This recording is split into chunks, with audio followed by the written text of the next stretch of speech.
আসসালামু আলাইকুম।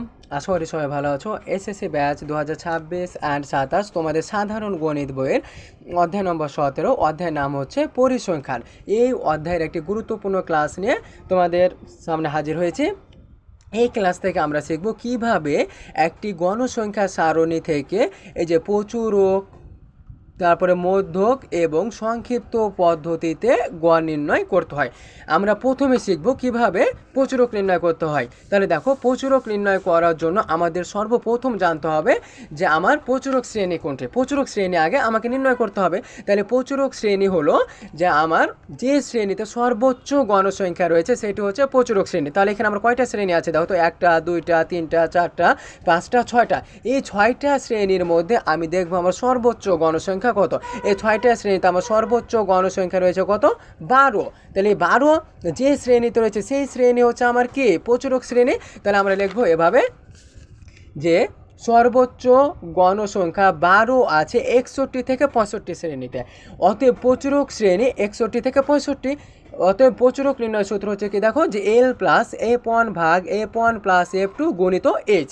তাহলে এখানে এল সমান F1 F2 এইচ, আমাদের এগুলোর মান আগে নির্ণয় করতে হবে। তাহলে এল হচ্ছে প্রচুরক শ্রেণীর নিম্নসীমা। তাহলে দেখো এটা হচ্ছে কি আমার, এটা হচ্ছে আমার কি প্রচুরক শ্রেণী।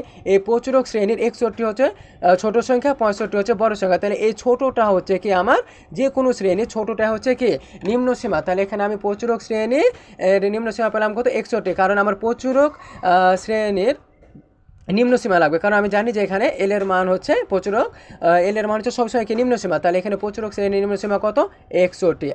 এখন F1 আর F2 এই দুইটা আমাকে নির্ণয় করতে হবে। তাহলে F1 হচ্ছে ভাইয়া, F1 হচ্ছে যে প্রচুরক শ্রেণীর গণসংখ্যা মাইনাস প্রচুরক শ্রেণীর পূর্ববর্তী শ্রেণীর গণসংখ্যা বিয়োগফল। আর F2 হচ্ছে প্রচুরক শ্রেণীর গণসংখ্যা মাইনাস প্রচুরক শ্রেণীর পরবর্তী শ্রেণীর গণসংখ্যা। ঠিক আছে। F1 সমান, তাহলে F1 সমান হচ্ছে কি প্রচুরক শ্রেণীর গণসংখ্যা মাইনাস প্রচুরক শ্রেণীর পূর্ববর্তী শ্রেণীর গণসংখ্যা। তাহলে প্রচুরক শ্রেণীর পূর্ববর্তী শ্রেণীর গণসংখ্যা কত, 7। তাহলে 5, এই যে দেখো, তাহলে আমি 12 থেকে 7 বিয়োগ করলে কত পাবো, 5। এখন F2 হচ্ছে ভাইয়া প্রচুরক শ্রেণীর গণসংখ্যা মাইনাস পরবর্তী শ্রেণীর গণসংখ্যা। তাহলে 8 ভাগ হচ্ছে কত, তাহলে এখানে দেখো আমার 12 থেকে 8 বিয়োগ করলে কত হচ্ছে 4।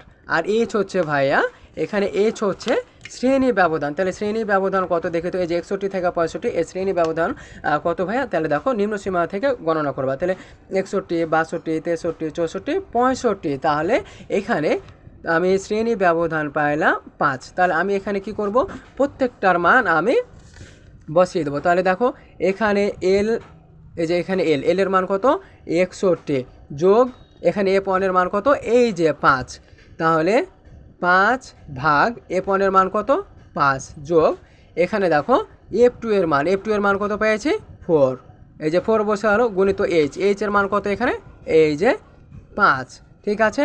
তাহলে এখন দেখো 61 বসে গেল, প্লাস আছে প্লাস বসে গেল, ওপরে 5 আছে 5 বসে গেল, 5 আর 4 যোগ করলে কত, 9 গুণিত এই যে 5। তাহলে এখানে আমার কত আছে, 61 প্লাস আছে প্লাস বসে গেল।